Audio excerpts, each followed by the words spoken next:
नमस्कार दोस्तों, आप देख रहे हैं लबासना तक यूट्यूब चैनल। इस समय यूपीएससी 2023 का इंटरव्यू चल रहा है। एक मैम है जो यूपीएससी का इंटरव्यू देके आ चुकी हैं। जानते कैसा रहा इंटरव्यू, कैसा रहा मैम इंटरव्यू आपका? मेरा इंटरव्यू काफ़ी अच्छा था। कुछ सवालों के जवाब मैं नहीं दे पाई तो उनका मैंने साफ साफ मना कर दिया कि ma'am I don't know about it और I don't have the knowledge about it. बाकी जो मेंबर्स ने सवाल पूछे वो काफ़ी रेलेवेंट सवाल थे और ओवरऑल मेरा एक्सपीरियंस काफ़ी अच्छा रहा। मैम आपका शुभ नाम और आपका आइटम जानना चाहिए। मेरा नाम आरती है और ये मेरा चौथा अटेम्प्ट था, लेकिन ये मेरा दूसरा इंटरव्यू था। मैम इसके जो फर्स्ट इंटरव्यू और सेकंड इंटरव्यू क्या एक्सपीरियंस आपको नया मिला? ये मेरा सेकंड इंटरव्यू था। इससे पहले वाले इंटरव्यू में मुझे आईपीएस सर्विस एलोकेट हो चुकी है, पर अभी मैं लीव पे हूँ और इस अटेम्प्ट की तैयारी कर रही थी। मैम आपका मीडियम क्या है? मेरा मीडियम ऑफ इंटरव्यू और एग्जामिनेशन दोनों ही इंग्लिश था। और ऑप्शनल सब्जेक्ट आप? मेरा ऑप्शनल जूलॉजी है। मैम जब आपका इंटरव्यू स्टार्ट हुआ तो सबसे पहले आपका रिएक्शन क्या था बोर्ड की तरफ? सबसे पहले जाके गुड आफ्टरनून करके सबको ग्रीट करके सीट लेने के बाद मैंने सभी मेंबर्स की तरफ देखा और एक बार स्माइल किया। उसके बाद मैम ने मेरे डैफ की तरफ देख के और मेरे से सवाल पूछना स्टार्ट कर दिया। मैम आपका जब इंटरव्यू स्टार्ट हुआ तो क्या डिटेल एप्लीकेशन फॉर्म से रिलेटेड क्वेश्चन पूछे गए? हाँ जी, उनके पास हमारा डैफ होता है मेंबर्स के पास और वो उसी में से ही सवाल पूछते हैं ज़्यादातर। ओके मैम, क्या करंट अफेयर्स और आईआर से रिलेटेड क्वेश्चन हो रहे हैं या नहीं? हाँ जी, आईआर से भी सवाल पूछे गए थे, जैसे इंडिया रशिया के रिलेशंस के ऊपर, और करंट अफेयर्स में भी काफ़ी कुछ इन्वायरमेंट से रिलेटेड, वाटर कंजर्वेशन से रिलेटेड क्वेश्चंस पूछे गए थे। ओवरऑल इंटरव्यू कैसा रहा मतलब? ओवरऑल अच्छा था। कुछ सवालों के जवाब मुझे नहीं आते थे, उसके लिए मुझे थोड़ा दुख हो रहा है, पर उसके अलावा मैंने अपना अच्छे से दिया बाकी सारे सवालों का जवाब।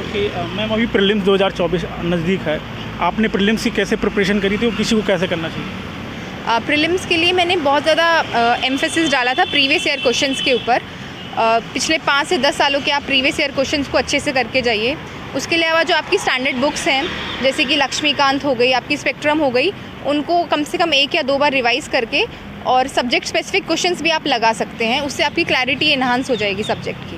ओके मैम, अभी सीसेट काफ़ी चैलेंजिंग हो रहा है, तो सीसेट के लिए क्या करें? सीसेट के लिए अगर आपका सीसेट वीक है तो आप पेपर से प्रीलिम्स से 2 महीना पहले सीसेट की प्रैक्टिस स्टार्ट कर सकते हैं घर पे। जैसे रोज़ 1 घंटा आपने प्रैक्टिस कर लिया, रोज़ 2 घंटा, 1.5 से 2 घंटा आप प्रैक्टिस कर सकते हैं। और अगर आपको बहुत ज़्यादा ही मुश्किल हो रही है सीसेट में तो आप किसी की हेल्प ले सकते हैं, आप कोचिंग ले सकते हैं, या फिर आप यूट्यूब पे भी वीडियोस बहुत सारी अवेलेबल हैं, आप वो भी देख सकते हैं।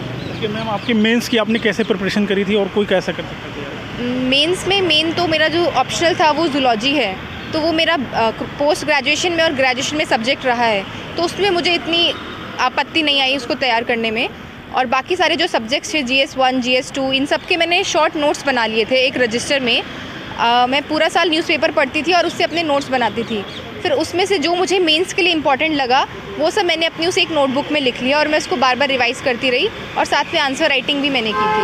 जूलॉजी के लिए काफ़ी गाइडेंस कम रहती है, तो उसके लिए कैसे आपने मैनेज करा था? जूलॉजी के लिए बेसिकली सबसे पहले तो आप जो सिलेबस है आपका, आप उसको स्टिक करो, क्योंकि मैक्सिमम ऑलमोस्ट 95% ऑफ द जो हमारा पेपर आता है वो सिलेबस से ही आता है जूलॉजी में। उसके अलावा अगर आपके पास स्टैंडर्ड बुक सोर्स है या आपके पास प्रॉपर नोट्स हैं तो आपको ज़्यादा दिक्कत नहीं आएगी जूलॉजी कवर करने में। ओके मैम, आपने आंसर राइटिंग कब से स्टार्ट करी थी?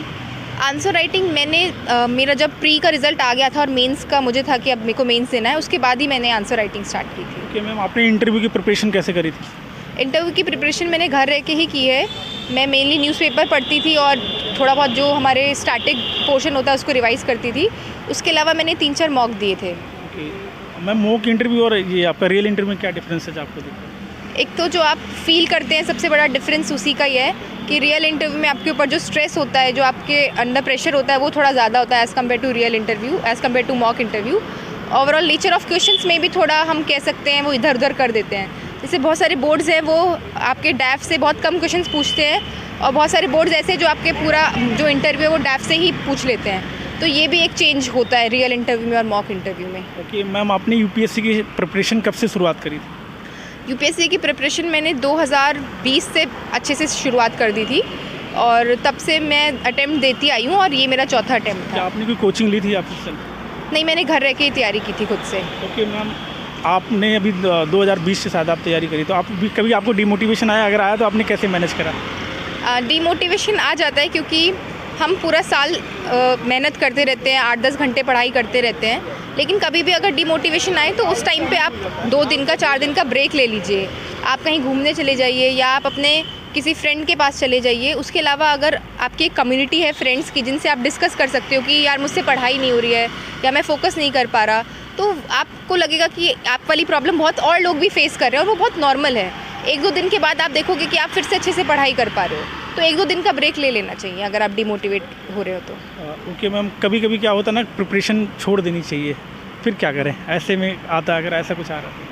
अगर आपको लगता है कि आपने बहुत ज़्यादा अटेम्प्ट्स दे दिए हैं और आपका फिर भी नहीं हो रहा है और आपके पास कोई और अच्छा करियर ऑप्शन है या बैकअप है, तो आप पहले उस बैकअप की तरफ जा सकते हैं और 1-2 साल का गैप लेने के बाद आप फिर से अटेम्प्ट दे सकते हैं।